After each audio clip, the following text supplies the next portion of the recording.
코로나 팬데믹의 가장 큰 수혜자 중 하나가 바로 골프였죠. 그런데 지금 한국에서는 그 화려했던 파티가 끝났다는 아주 강력한 경고등이 켜지고 있습니다. 대체 무슨 일이 벌어지고 있는 걸까요? 팬데믹 기간 동안 정말 폭발적인 호황을 누렸던 한국 골프 산업. 그런데 정말 이대로 파티가 끝나는 걸까요? 이건 잠시 숨을 고르는 걸까요?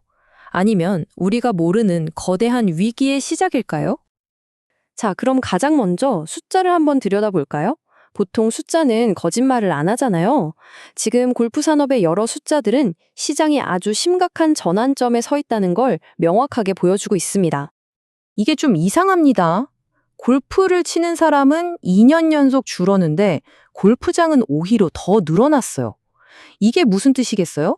한마디로 더 많은 골프장이 줄어드는 손님을 두고 경쟁해야 하는 그런 상황이 됐다는 겁니다.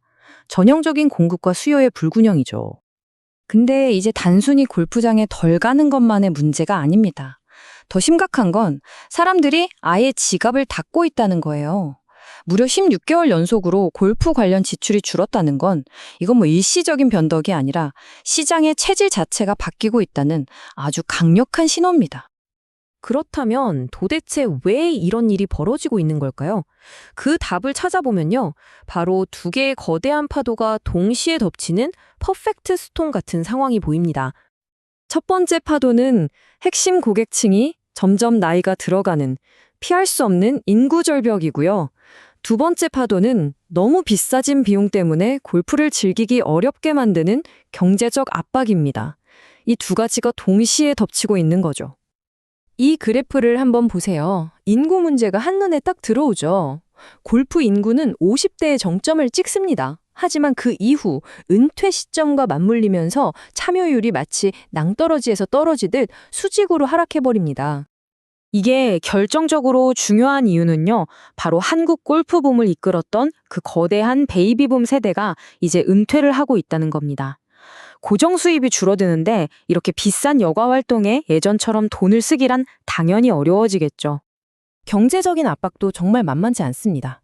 서울 근교에서 주말에 골프 한 번 치려면 평균 29만 원이 든대요.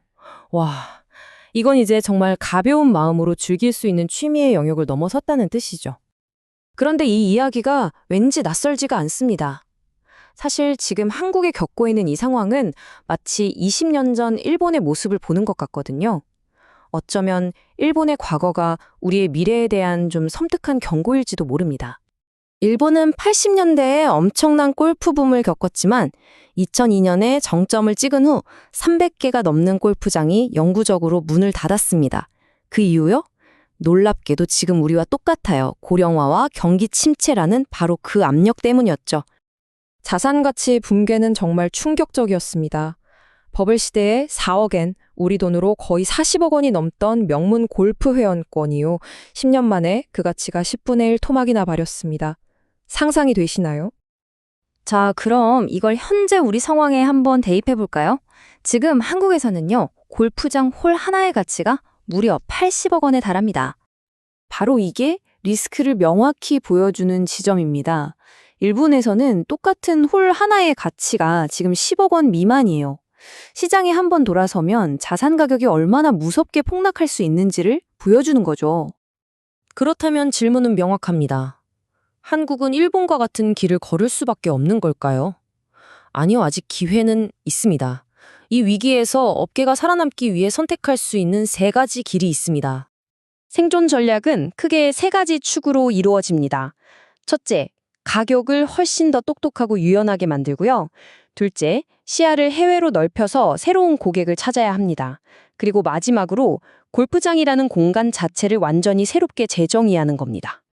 스마트한 가격 측정이라는 건 고정된 요금제에서 벗어나서 수요에 따라 가격이 실시간으로 변하는 모델로 전환하고요. 또 한국 골퍼 10명 중 8명 이상이 이용할 의향이 있다고 답한 노케디 제도 같은 비용 절감 방안을 적극적으로 도입하는 걸 의미합니다.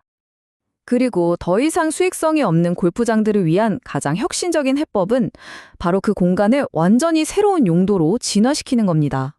재생에너지 발전소나 지역 주민들을 위한 공원, 심지어는 새로운 주택단지로 말이죠. 그야말로 진화하지 않으면 대퇴되는 겁니다. 결국 일본의 과거는 한국의 미래에 대한 명확한 경고를 보내고 있습니다. 한국 골프산업은 이제 중대한 기로에 서서 어떤 코스를 선택할 것인지 결정해야만 합니다. 과연 이대로 가라앉을 것인가? 아니면 과감하게 코스를 바꿀 것인가? 선택의 시간이 왔습니다.